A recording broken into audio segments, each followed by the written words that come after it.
Be listening. All guests appearing on the Trustmark VIP Gallo guest line. Trustmark small business experts are there for you.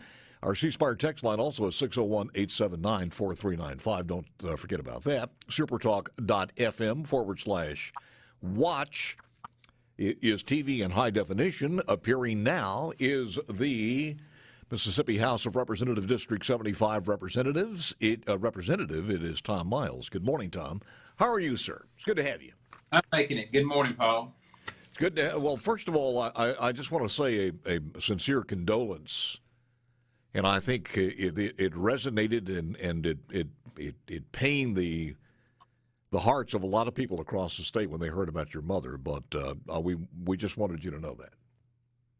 We appreciate that. It was a tough time with our family, something that we really wouldn't expected or ready for. You know, we appreciate all of our friends and family across the state that took the time to pray for my mom and her illness, and then all the condolences and the prayers, and just words of encouragement afterwards.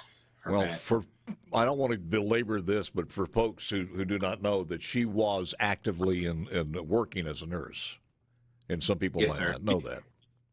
She was on the front line, and you have to say all of our nurses and our doctors and healthcare workers that are on the front lines are true heroes, because they're putting their lives on the line every single day when they go in there to protect all of us, to keep us healthy, safe and well. And you know, you don't expect that, but to happen, especially to your mom. But it's just one of the realities of this virus, and that it is a real thing.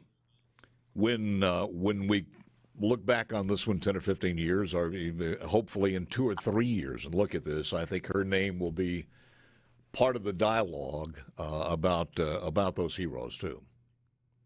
Well, I think she should be remembered as a hero, because she was a hero, and I think all of our healthcare workers across our country that have lost their lives due to this virus, keeping us safety, should always be remembered as heroes, just as heroes that have lost their life to wars, because this is an invisible war that is on our country and our people.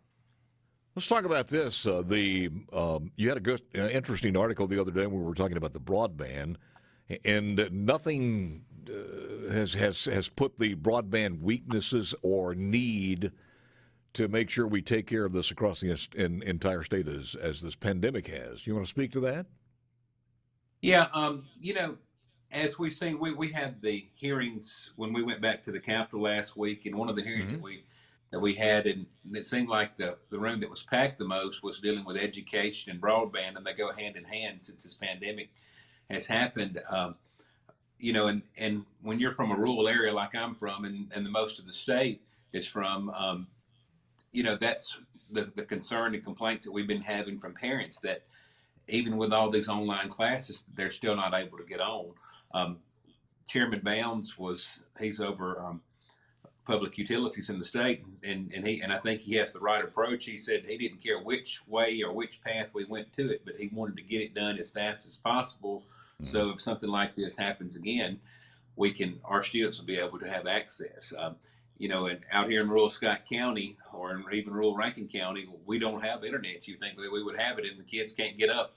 I've heard people that have given stories that they'll get their lesson plans up on dial-up, and they go to press it, and then they lose everything they've worked on. And same thing with different tests and stuff. So it's a reality that needs to be fixed. Hopefully that we can have some creative measures to get it fixed. There was good dialogue there from everyone that was in the room. I think everybody at the Capitol is on board on getting this done. It's just the way that we go about getting it done the fastest for our citizens. It's going to be important because, well, we got Roger Wicker there in Chairman of Commerce. That's tremendously important now. I mean, we're very fortunate, and everything that can be done to get money to the state of Mississippi is being done. So we are going to have some extra revenue. It's how we use it. Do we use it politically, or we use it strategically? And I think those are the things that the people within the confines of the state legislature and the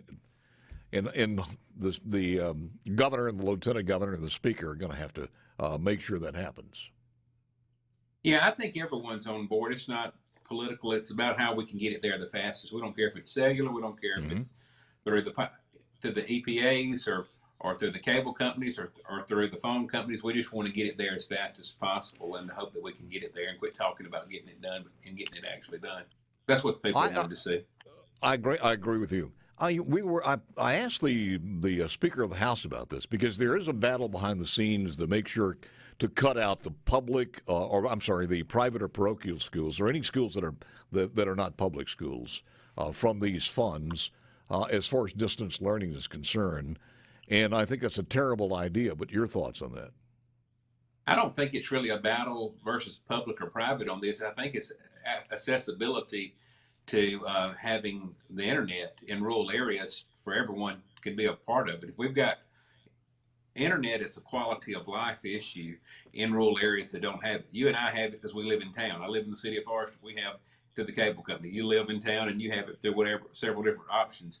But there are not enough options out there. I don't think it's about one way or the other, private school versus public schools. This is an accessibility issue.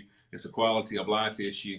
It even goes back to the brain drain. People are leaving rural areas. Students are leaving rural areas because they don't have rural net issues. They go off to school to Oxford, they go off to school to Starkville, and they come back to rural Scott County, and they're used to having the internet every day. They're going to move to where the internet is because it's just a way of life. Well, but Tom, I understand it's a great political answer, but you're there in the confines of the dome. You know there is a movement by the Parents Campaign. They're putting their lobbying efforts toward this. They don't want money spent on private or parochial schools. They want to make sure we're talking distance learning, and any money that goes to that, they are out there saying that they don't want that money to go there because it seems like it's going to encroach on the possibility of vouchers, et cetera, et cetera. You hear that argument in the House. Well, we didn't really talk about it when we were in the Capitol on this past week. Everyone was just talking about how can we get that money to be spent on accessibility. There really wasn't any talk about it. I don't want to push back too hard on this when it's Monday. But when that bill is done, and there will be a bill to address that, will there not? It's a possibility. I don't know what the bills are going to look like. We haven't got that far yet in. Okay. I think everything's on the table. So you guys coming back in tomorrow? No, so we're going back in on the Tuesday after Memorial Day. Oh, that's right. It'll be next Tuesday then, basically. Yes, sir. Okay. Yes, sir. Anything else? Any updates? I know last year we spent a lot of time during the legislative session talking about the testing. Where are you on that? Is your efforts over for that? You continuing to talk about that? Where are you now? Oh, we're going to continue to talk about that, and I think the one thing out of this pandemic has shown that state testing doesn't have to be a way of life. It was interesting to see when all of these orders were coming down of where schools were going to go, and then how these state tests didn't affect graduation rates, how they postponed all these state tests. So a lot of this will bring old arguments back and help prove our point in the future that, we should look at the ACT, continue to look at the ACT and cut down on the excessive testing. And they were able to exempt a lot of these state testing because one way they were able to exempt them was because they're not required by the federal law for graduation requirements. So I think our arguments have been made a lot in this, and then some of the legislation that we passed before the pandemic even hit, I think this will help further our argument in the future to come to cutting down on some of the excessive testing of our students. You've had a chance to talk to a lot of teachers and people in education over the last several weeks because of the virus itself. You can see what changes need to be made now. And I think by the time we get all of this washed out, what works, what doesn't work as far as distance learning, education may look a lot different in the coming years. I think it will. And the thing that we need to focus on, the legislator, is making sure that everyone has good internet in these rural areas so that can help. Tom's always good seeing you, sir. Appreciate it. Thank you so very much for joining us. Thank you. You got Thanks. it. Tom Miles. Tom is Mississippi House Representative District 75, and if you want more information or communicate with him, his Twitter account is REP Rep Tom Miles. Representative Tom Miles, REPTOM.